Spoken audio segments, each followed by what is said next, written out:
would like to invite up our first mentee from Cohort 8, Siti Kamariah Ahmad Subki.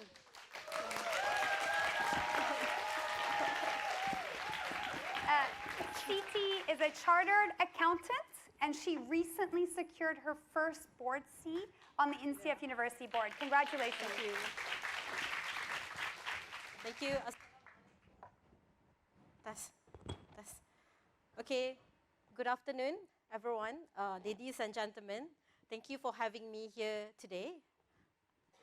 So, this picture, as you can see, a young girl, a very much younger version of me, in a tight embrace by my father, who once told me that, Siti, you can be anything that you want to be in life.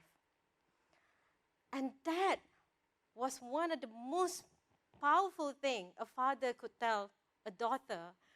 And for many years later, that words remain with me, that Siti, you can scale the mountain.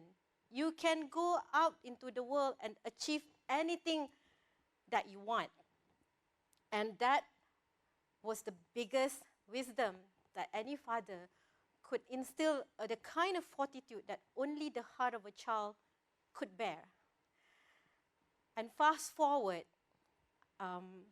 many years later, this was the point when I was 12, the first point when society decided to define my narrative.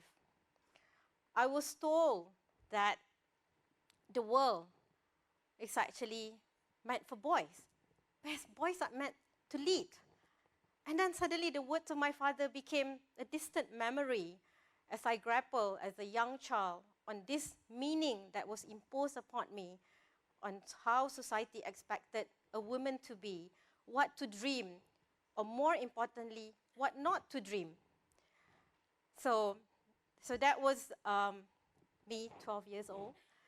And much later, maybe 20 years have passed, and this was a pivotal point of my career whereby I would have forgotten who I was at that point in time.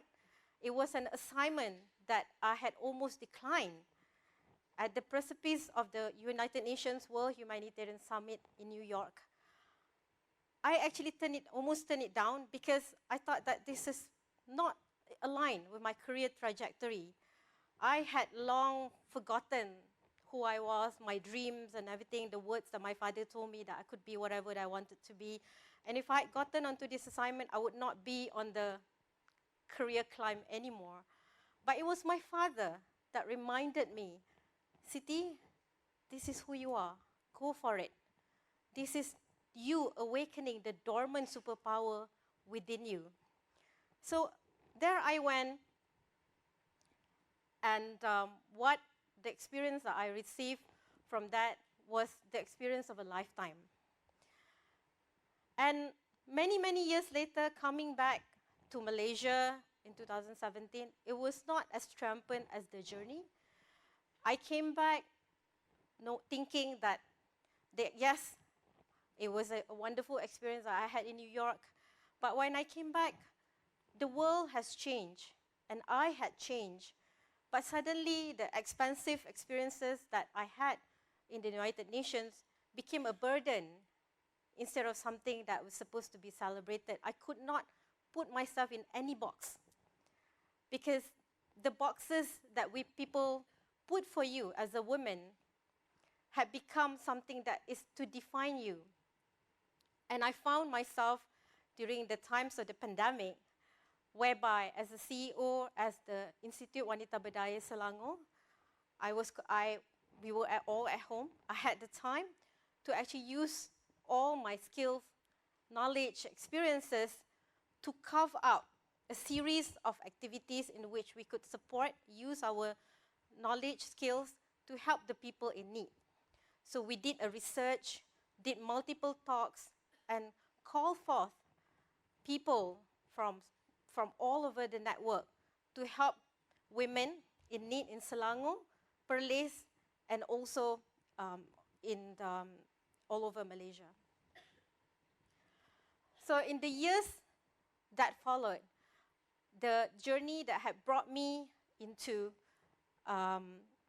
to create the social entrepreneurship, that had brought me from the pandemic to create a few startups, which had created jobs for rural communities in Sabah, Perlis, as well as Selangor.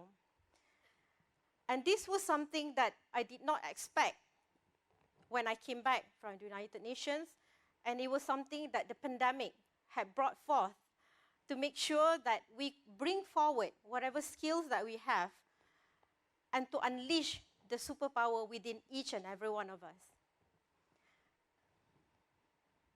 Okay, fast forward today with the cohort 8 of the 30% in 2023, I found myself in the company of individuals who supported my dreams. This cohort 8 of 2023 not only provided us with a reservoir of knowledge, but it gave us friendship, support, love, and understanding. And it was something that I could not have asked for from any other source of mentoring. It truly is life-changing for me to have found a group of women who are more than willing to present ourselves with multiple opportunities in support for one another. And this has been the greatest gift of the 30% Club. I could not... And the cohort 8, as the number 8 represents, it represents an endless opportunities for growth, for renewal, for showing an example of good leadership through diversity, equity, and inclusion. I truly could not have stand here without the support of the ladies who have been cheering, sharing everything that I need to have for me to be able to stand here. That in itself, I think, is a testament that our superpower is not a figment of a child's imagination. It is real. It is tangible. It is stuff that moves mountains. It is stuff that can actually change the world, make sure that we, as a collective action, can bring forth the kind of energy that could not only shape our future, but make the world a better place. And as for the cohort 9, I would like to share with you that your journey is not just about building a CV. It's not just about listing down your achievements, what you have achieved in life. It's really not about that. But actually being in the cohort of the 30% Club is really about nurturing your own inner superpower. What is it that makes you special inside? What is the talent that you can give to the world?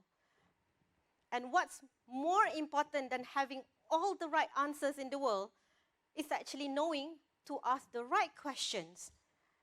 And that actually will determine the quality of your future career and the quality of your contributions to the world. And as Margaret Mead said, that never doubt that a small group of committed citizens can actually make a difference and change the world. So I would like to call forth for us to create a legacy that is grounded in diversity, equity, and inclusion. Malaysia is not short of female graduates, but as we had mentioned, there's a void in leadership elsewhere. But together, we can foster a world that looks beyond gender, beyond societal norm, a mutual superpower within each and every one of us. And as I look at my journey in the 30% Club, the world is filled with idols, but lacking in exemplary leadership.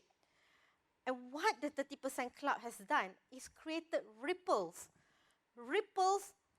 of movement that can create exemplary leaders, not one who are just idols, but one who bring a message of leaders who are just not seeking power, but leaders that have empathy, kindness, love, understanding, the kind of leaders that pledge themselves to be unyielding, to create and forge a world that is better for the future.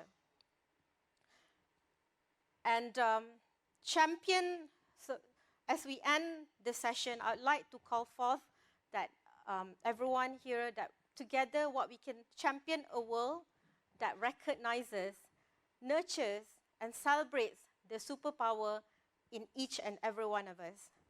The world is waiting for us. Thank you.